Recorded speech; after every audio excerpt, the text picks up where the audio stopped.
ከ9 ዓመታት ጥበቃ በኋላ የኢትዮጵያ የሙዚቃ ንጉስ ቴዲ አፍሮ በኢትዮሪካ ተመልሷል። ይህ አልበም ለምን ልዩ ሆነ? ሰላም ውድ ተመልካቾቻችን እንደምናችሁ። ለዚህ ዩቲዩብ ቻናል አዲስ ከሆናችሁ የደወል ምልክት በመጫን የዚህ ዩቲዩብ ቻናል ቤተሰብ ይሁኑ። እንዲሁም ቻናሉን ላይክ በማድረግ ሌሎች እንዲዳረስ አድርጉ። ምክንያቱም በዚህ ቻናል ላይ አሁንም ነገም በጥናት ላይ የተመሰረቱ ፕሮግራሞች ስለሆኑ ይህ አልበም ለቴዲ አፍሮ 18 ዘፈኖችን የያዘ ሲሆን የተለቀቀው ሚያዝያ 8 ቀን ነው። በዚህ ትንታኔ ላይ ኢትዮሪካ ምን ማለት ነው ከሚለው ጀምሮ ጥልቃዊ የሆኑ ትንታኔዎችን ስለ ሙዚቃው እንሰጣለን። አብራችሁን ቆዩ። የአልበሙ ርዕስ ኢትዮሪካ ጥልቅ ትርጉሙ ምን ይመስላል የሚለውን በትንታኔያችን ለማየት እንሞክራለን። የመጀመሪያው የስልጣኔ ትስስርን ሊያሳይ የሚችል ነው። ኢትዮሪካ የሚለው ቃል ጥንታዊቷን ኢትዮጵያ ከዓለም ስልጣኔ እንደ አሜሪካ ጋር የሚያገናኝ ድልድይ ሊሆን ይችላል። ቴዲ ሁልጊዜም ኢትዮጵያ የዓለም ስልጣኔ ምንጭ ናት የሚል እምነት ስላለው ይህ ቃል ያንን ኩራት ሊገልጽ ይችላል። ሁለተኛው መንፈሳዊና ፍልስፍናዊ እይታው ነው።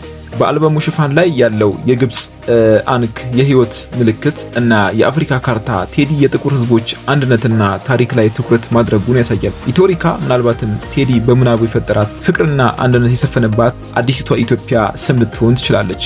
ሌላኛው የቃላት ጨዋታው ቴዲ አፍሮ የሚታወቅ ነው። ቴዲ በቃላት ጨዋታ የታወቀ ነው። ኢትዮሪካ የሚለው ድምፅ ከሪቶሪክ ንግግር ቅኔ ጋር ስለሚቀራረብ በአልበሙ ግጥሞች ጥልቅ ቅኔያዊ ይዘት እንዳላቸው ይጠቁማል። ሁለተኛው የምስል ጥራትና ብራንዲንጉ ምን ይመስላል የሚለውን ነው። በአልበሙ ላይ የሚታየው ነጭ ቀለም ምን ያመለክታል?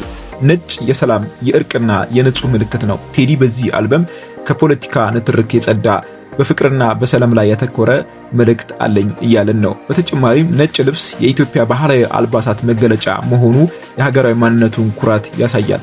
ሌላኛው ነጭ ፒያኖ በአልበሙ ላይ ይታያል። ምን ትርጓሜ ያለው?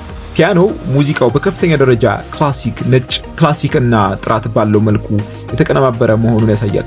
ይህ ቴዲ ከወጣት ዘፋኞች ለይቶ እንደ ሚውዚሻን እና አርቲስት ከፍ አድርጎ እንዲታይ ያደርገዋል። ሌላኛው ሙዚቃው ቀላል በሆኑ አቀራረቦች ነው የቀረበው። ያ ማለት በቪዲዮው ውስጥ ብዙ የሚረብሹ ነገሮች አለመኖራቸው ተመልካቹ ትኩረቱን ሙሉ በሙሉ በዜማውና በግጥሙ ላይ ብቻ እንዲያደርግ ይረዳዋል። ይህ ኳሊቲ ኦቨር ኳንቲቲ ከብዙ ይልቅ ጥራት የሚለውን የቴዲ አዲስ ብራንድ ያሳያል። ሌላኛው የግጥሞቹ ይዘትና አጠቃቀም ምን ይመስላል የሚለውን እናያለን። ቴዲ አፍሮ ሁልጊዜም ቢሆን የሚታወቅባቸው 3 የግጥም ደረጃዎች አሉ። የመጀመሪያው ቀጥተኛ ትርጉም፣ ሁለተኛው ታሪካዊ ትርጉም፣ ሶስተኛው ምሳሌያዊ ትርጉም ናቸው።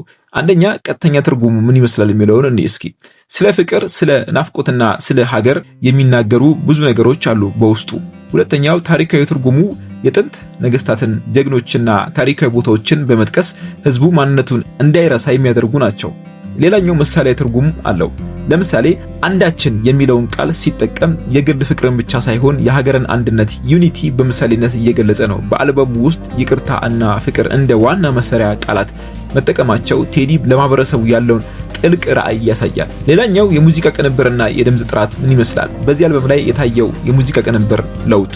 ማሩ በዘመናዊ የሙዚቃ ቅንብር የታወቀ ባለሙያ ነው። በአልበሙ ድምጽ በጣም ንጹህ፣ ክሪስፕ እና ጥራት ያለው ሃይ ፊደሊቲ በመሆኑ በዘፈኖች ውስጥ የባህል መሳሪያዎች እንደ ክራርና ማሲንቆ ከዘመናዊ መሳሪያዎች እንደ ሳክስፎንና ፒያኖ ጋር በስምምነት ተቀላቅሏል። ይህ ደግሞ ሙዚቃው በዓለም አቀፍ ደረጃ እንዲሰማ ያደርገዋል። እናንተ በአልበሙ ውስጥ በግጥሙ በጣም የገረማችሁ የዘፈን የትኛው ነው? ቴዲ በነጭ መምጣቱ ለእናንተ ምን ትርጉም ሰጣችሁ? ኢትዮሪካ የሚለው ቃል እንዴት ተረጎማችሁት? ኢትዮጵያና አሜሪካ ወይስ ሌላ?